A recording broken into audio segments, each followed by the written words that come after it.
Welcome again to project management. Today we are talking about the birth of project management and the pioneers of project management and their contribution to project management, how it is now. We are starting from far past and then to the current period. We will again talk about the trends in project management nowadays and discuss about the contributions of project management, talking about the evolution of project management.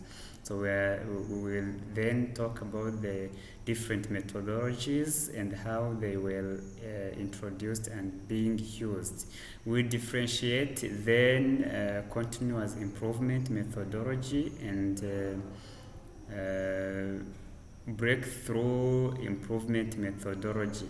So if we talk about the project management, it's not something new, it's not something unique, but it's something unique but not new, as it was developed far in the past. If we talk about the pyramids built in Egypt, in Giza in 2570, that was a big project. If we hear about the evolution of project, think about the projects like that, and think about the projects in Greeks where they had construction of cities of the time in the past. And then if we talk about some pioneers of project management, we talk about the Karol Ademiaki.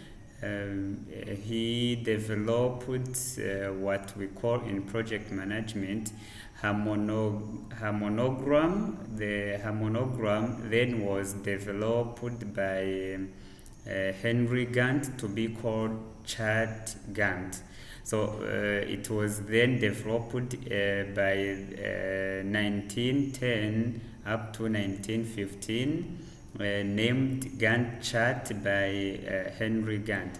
And then in the golden age between 1957 to 1958, then the year was creation of critical pathway method that was also developed by DAMPAM organization or corporation. So later on, after that contribution, the Army of United States developed another program or evaluation where they have to use technical evaluation in their projects so as to increase the project success level and get to the project deliverables got on time. So after that, Henry Fayol also contributed to project management, where he also brought his contribution to contributing to development of work breakdown structure, still now being used as modern method of project management in the world. So if we talk about these two, Henry Fayol and Henry Gantt, we cannot miss to talk about their teacher, their professor, who was Frederick Winstor. He was their teacher, and then he was the founder of scientific management. In that scientific management, that's when his students started the use of the knowledge they got and then developed that project management methodologies. So going to the evolution of project management, there is traditional project management methodology where we found a waterfall methodology. This is where it's more traditional and does not allow any change. It's like everything are static. They do things, for example, if they are in road construction, the method they are using, they cannot accept any new if they reach in the middle. And then we have critical path method, where the project managers focused on the critical or the most demanding tasks and project lines to complete them before others. And then after traditional method, we have agile methodology, where we have Scrum method. The Scrum is a project management methodology, usually consisting of iterative management, where we have Scrum Master, and Scrum Master has the way to lead the team, the project team. And then we have Kanban method, where we have to use the visual boards in managing the project success. So it's the way of using project management softwares, and then we publish them as visuals so as to know where we are in the progress and what we have to achieve.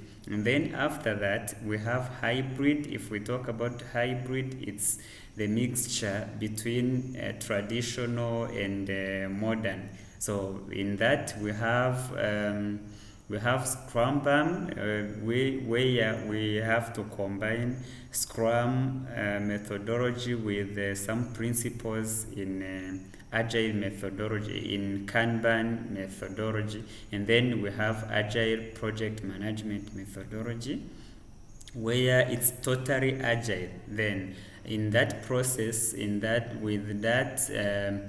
allows to use traditional methods within agile methodology. So there is integration of both. So when talking about the current trends in project management, we can talk about the lean management methodology, where this emphasizes on minimizing the waste, either waste of resources or wastes of anything in the project. Like for example, they focus on minimizing the transport costs as a resource. If we talk about cost is a resource, minimizing or proper utilization of talents of the employees, so as not to waste the employees' knowledge is not being used. And then we have data analysis. Data analysis is when project management team use data analytical skills to analyze any challenge that they can face in the project management.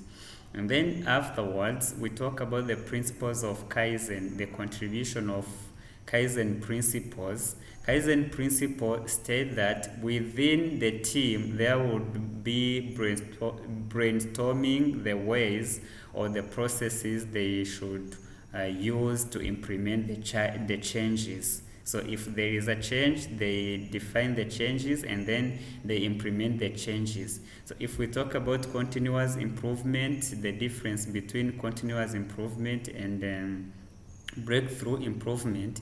Continuous improvement, it's when it allows in small increment of the project to increase, to have improvement within that, while breakthrough improvement, it's that we focus on the small portion, which is the key part of the project, to develop it or to apply the improvement strategies.